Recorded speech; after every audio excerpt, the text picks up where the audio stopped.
time to give you updates on Turikwisi TV. Hey guys, mumeze neza, muze twiganire uyu munsi mu kiganiro ukuri kose vibes, aho tuvuga ku bintu tubona ku mihanda, ku bintu bibera muri isi kabisa. Turikwisi TV nawe yikurikirana. None wowe kuri iyi nkuru iri gucaracara ko Shaddy Boo bamufashe ku ngufu urayifata gute?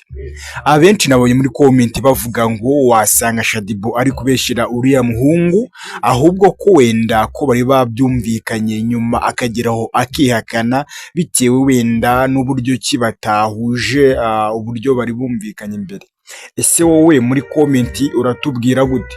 Urabona Shaddy Boo bamufashe ku ngufu cyangwa ni imitwe kabisa?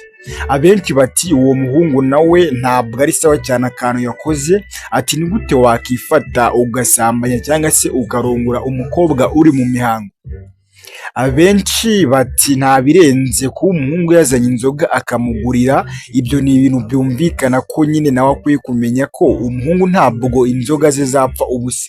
Izo ni comment za benshi, ariko nawe ndagira ngo unyereke comment yawe duhurire muri comment nyine, nawe umbwire uko wabonye iyi nkuru kuri social media, umbwire uko ubyumva nawe ukimara kumva ko Shaddy Boo yatangaje ko yafashwe ku ngufu n'uyu musore, kandi uwo musore ngo yaramusanze iwe mu rugo. Ese we urabyumva gute? Nawe tubwire muri comment, kandi ukoreshe ukuri kose vibes.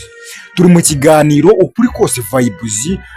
Icyo usabwa ni ugukanda subscribe, ugakora share, ndetse ugasiga n'igitekerezo, tukaza tubana uko bukeye nuko bwije. Ni buri munsi kabisa mu kiganiro ukuri kose vibes. Hano tuvugisha ukuri, ntabwo tujya kure y'ukuri kabisa.